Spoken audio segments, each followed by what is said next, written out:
Et voilà maintenant un autre genre de grand frisson, un film d'horreur qui ne ménage pas les nerfs de ses spectateurs et c'est à cela qu'on reconnaît sa qualité.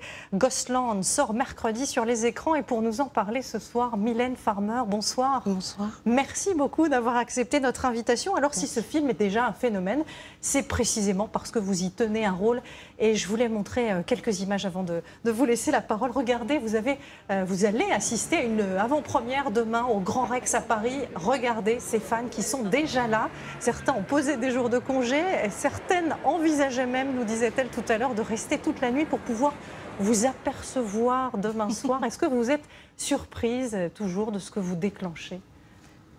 À chaque fois surprise, comblée, heureuse et je pense que demain sera une soirée assez incroyable pour moi aussi.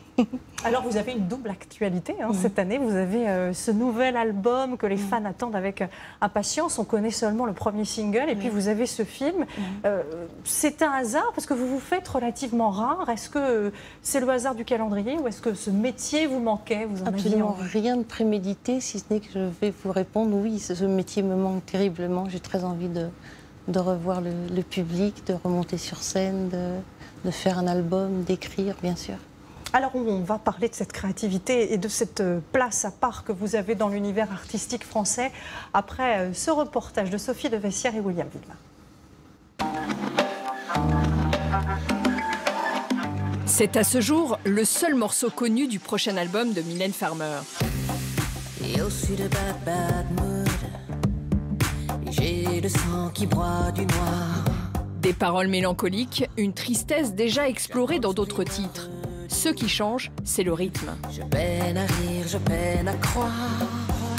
La musique est signée Feder, un DJ a priori éloigné de son univers. Et le fait qu'elle ose tester des nouvelles scènes, un nouveau genre musical, moi je trouve ça fort parce qu'il y a peu d'artistes aujourd'hui sur la scène française qui est capable de faire ça, de prendre des risques. Qu'est-ce que tu fais ici? Deuxième prise de risque cette année, Mylène Farmer est à l'affiche d'un film à grand frisson. De quoi elle parle cette histoire?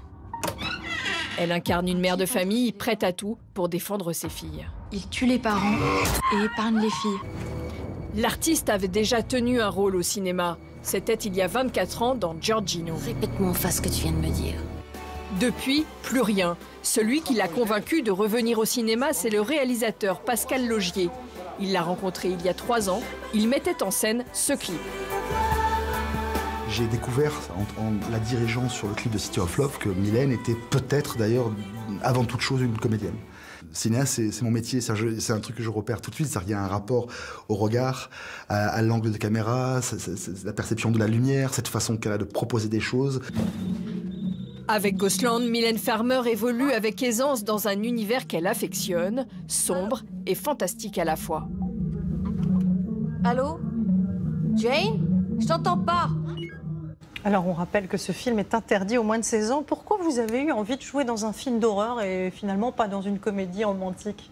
C'est drôle parce qu'on parle souvent d'un film d'horreur ou un film de genre et dans le fond je me dis peu importe le genre. J'ai rencontré moi un réalisateur qui est exceptionnel. Je vais me permettre de dire que c'est un putain de réalisateur, vraiment. Et puis il y a un scénario qui est absolument remarquable. Quand j'ai découvert à la lecture de ce scénario, je ne pouvais plus le laisser. Et c'est vrai que j'ai dit immédiatement, je veux faire ce film. Un film qui a eu d'ailleurs plusieurs prix au Festival de Gérardmer. Et le prix du public, ce qui est assez fondamental et essentiel. Vous dites que ces films d'horreur vont chercher les peurs les plus intimes des spectateurs et que c'est ça aussi qui vous intéresse. Écoutez, moi, depuis que je suis enfant, si je puis dire, en tout cas depuis que j'ai découvert la lecture, j'ai toujours adoré les contes cruels. Et jusqu'à ce jour, je continue de découvrir ces contes. Je crois qu'on a tous en nous, j'allais dire presque une envie de se faire peur, oui. Mais ce film, avant tout, est un film, je crois, enfin, je pense, intelligent.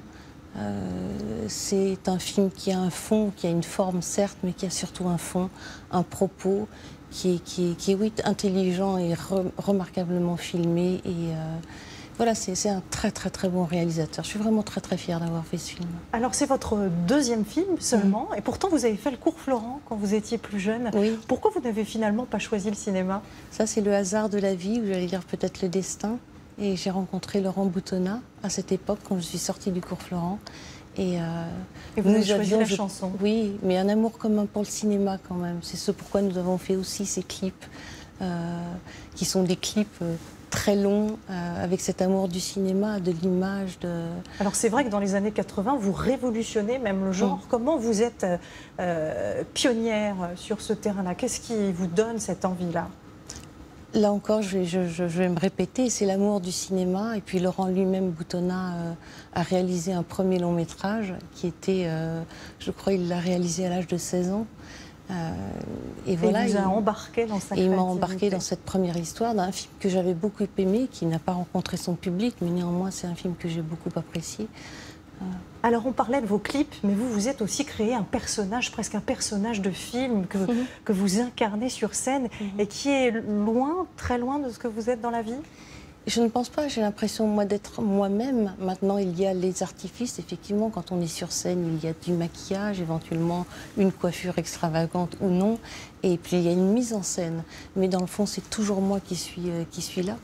C'est vrai que la grande surprise pour les fans dans ce film d'ailleurs, c'est qu'on vous voit presque comme Madame tout le monde, si je puis dire, sans farce, sans artifice. Vous êtes une mère de famille. Est-ce que ça aussi c'était une nouveauté pour vous? Là, c'est parce que je joue la mère de famille, je suis la Pauline du film, je suis celle qu'a imaginé Pascal Laugier. Et c'est une mère qui est célibataire, qui a 2 adolescentes, un peu décalées. Et c'est une mère, oui, qui a très peu de maquillage, qui est une femme de la vie de tous les jours. Vous avez eu besoin ou l'impression de vous mettre à nu, plus à nu que dans vos spectacles? C'est-à-dire que je maîtrise moins les choses, si je puis dire. Mais c'est assez aussi intéressant que de se livrer. Moi, je suis partie dans cette aventure parce que c'était le désir avant tout d'un metteur en scène. Alors, il paraît que c'est vous qui êtes allé le chercher, ce réalisateur. Vous lui avez écrit, et dites-moi si je me trompe, un petit SMS. Tu n'aurais pas un petit rôle de folle pour moi? Est-ce que c'est comme ça que vous vous voyez? Alors, d'abord, je l'ai appelé pour réaliser un clip, parce que je pensais qu'il pouvait vraiment faire quelque chose d'incroyable. Et il a fait quelque chose d'incroyable pour moi, pour la chanson City of Love. Et puis, bien plus tard, dans un moment peut-être je ne sais pas où, d'abandon ou de détresse ou de je ne sais quoi, de grand vide. Et il me parlait souvent de son projet. J'avoue que j'étais très attirée par son histoire déjà. Et je lui ai dit, je lui ai envoyé un SMS, je crois, à 2 h du matin. Et je lui ai dit, dis-moi, tu n'aurais pas un rôle de folle, n'imaginant pas une seconde qu'il allait me répondre, oui, bien sûr. Mais voilà, spontanément, il m'a dit, bien sûr, pas un rôle de folle, tu l'as déjà fait. mais j'ai un rôle pour toi, le rôle donc de Pauline, la maman de ces 2 jeunes filles. Alors, je disais en titre que vous mettez vos fans au supplice. Vous avez diffusé un premier single d'un futur album. Est-ce que vous pouvez nous dire la date de sortie de cet album? Je n'ai pas la date de sortie de cet album, mais ce sera pour l'automne en tout cas. Je suis en train de travailler toujours sur cet album. Il y aura un 2e extrait, l'album. Alors, un album qui ne vous ressemble pas ou qui ne ressemble pas à ce que vous faites d'habitude, très électro, avec une voix beaucoup plus grave. Là aussi, vous aviez envie de vous mettre en danger quelque part? Mais là encore, c'est une rencontre avec justement ce compositeur et DJ Feder, qui est un amour d'homme et qui a beaucoup de talent. C'est quelqu'un qui a un univers, je trouve, qui est assez dark et sexy. Donc c'est quelque chose, j'espère, qui me ressemble. Je voulais vous soumettre aussi une réflexion, une phrase, très jolie phrase qu'a eue pour vous Johnny Hallyday un jour. Il a dit que vous étiez son équivalent féminin, puisque vous êtes la seule chanteuse française à avoir rempli un stade de France. D'abord, qu'est-ce que vous en pensez et comment vous expliquez l'ampleur de la communauté des fans que vous partagez avec lui d'ailleurs? Alors moi, je n'explique pas pour moi-même. Je suis toujours étonnée. C'est incroyable, j'ai une vie incroyable, je l'avoue, j'ai beaucoup de chance d'avoir ce public parce qu'avant tout, ce sont certes des fans, mais c'est un public. Et quant à Johnny Hallyday, c'est très flatteur pour moi, peut-être trop flatteur d'ailleurs, mais je crois que nous avons en tout cas en commun l'envie de faire des spectacles qui puissent émerveiller, créer une émotion très très forte, ne pas laisser indifférent.